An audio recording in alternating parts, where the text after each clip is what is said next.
Class 4 A and B। कैसे हैं बच्चों? Stay safe and healthy. आज हम पढ़ेंगे पाठ 9 मुल्ला नसरुद्दीन। ये कहानी किसकी है? मुल्ला नसरुद्दीन की।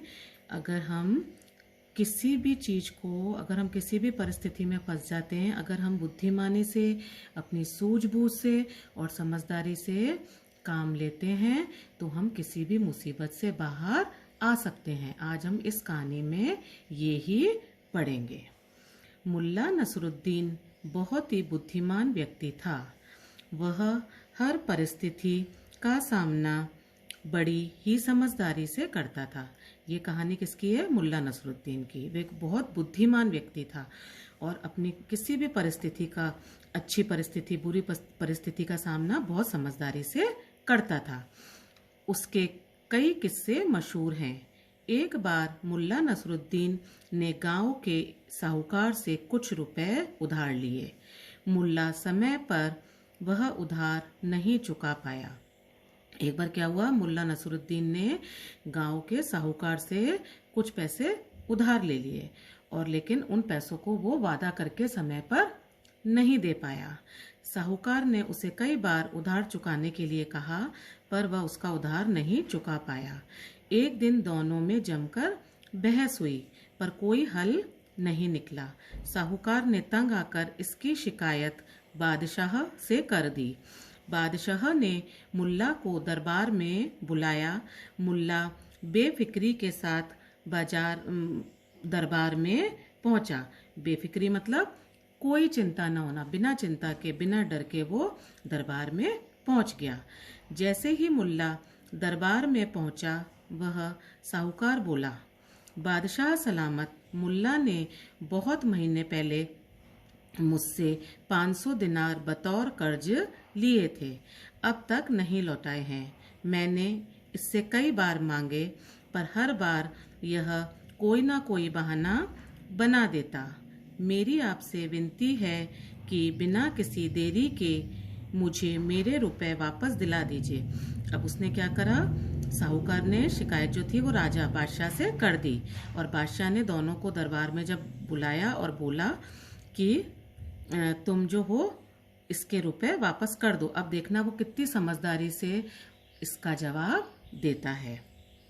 बादशाह ने मुल्ला से उधार न चुकाने का कारण पूछा। मुल्ला ने कहा, हुजूर, मैंने इससे पैसे लिए थे, मैं मानता हूँ और मैंने उधार चुकाने का इरादा भी रखता हूँ। अगर ज़रूरत पड़ी तो मैं अपनी गाय और घोड़ा दोनों बेचकर भी इसका उधार चुकाऊंगा।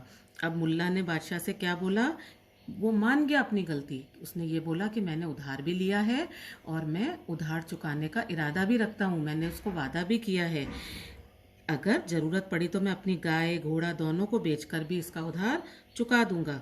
तभी साहूकार बोल पड़ा, मुल्ला झूठ बोल रहा है। लेकिन साहूकार ने बीच में इसकी बात काटी और वो राजा से कहने लगा कि नहीं राजा साहब, मुल्ला तो झूठ बोल रहा है हुजूर, इसके पास ना तो गाय है और न ही घोड़ा है, इसके पास तो खाने तक का भी नहीं है। ये सुनते ही मुल्ला नसरुद्दीन तुरंत बोला, जहाँ पना, जब ये जानता है मेरी हालत इतनी खराब है तो ऐसे में मैं इतनी जल्दी इसका उधार कैसे चुका सकता हूँ? जब मेरे पास खाने को नहीं है तो मैं उधार कहाँ से चुकाऊंगा? ये सुनते ही आदमी का मुंह उतर गया। लेकिन अब मुल्ला नसरुद्दीन ने यहाँ देखो कितनी समझदारी और कितनी बुद्धिमत्ता दिखाई एकदम से। उसने राजा को तो बोल दिया कि मैं उधार देना चाहता हूँ, मैं अपनी गाय भी बेच दूंगा, मैं ये भी कर दूंगा। लेकिन साहूकार ने तुरंत राजा को बोला, नहीं राजा साहब, ये तो झूठ बोल रहा है, इसके पास तो खाने के भी पैसे नहीं है, तो ये मेरे गाय बेचने की बात कैसे कर रहा है? तो तुरंत मुल्ला नसरुद्दीन ने बात को पकड़ लिया और उसने कहा कि राजा साहब देखो, मेरे पास तो जब खाने को भी नहीं है तो मैं उधार कैसे चुका पाऊंगा? और ये सुनते ही साहूकार का मुंह उतर गया। बादशाह ने सुना तो साहूकार से कहा कि वे मुल्ला नसरुद्दीन को उधार चुकाने का समय दे। बादशाह ने मुल्ला नसरुद्दीन से उधार चुकाने का वादा लेकर मामले को सुलझा दिया। मुल्ला नसरुद्दीन अपनी समझदारी से बच निकला। इस तरह मुल्ला नसरुद्दीन ने खराब परिस्थिति में भी अपनी बुद्धि से काम लिया। उसने साहूकार से पैसे चुकाने से इनकार भी नहीं किया और बल्कि समझदारी से उधार चुकाने के लिए थोड़ा समय भी ले लिया और साहूकार भी उसे कुछ ना कह सका।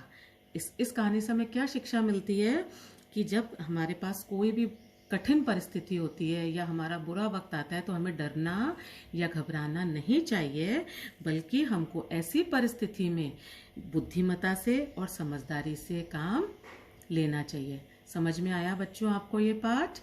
अब मैंने आपको इसके प्रश्नोत्तर, वाक्य, शब्दार्थ सब भेज दिए हैं। मैं आपको इसके शब्दार्थ समझा देती हूँ।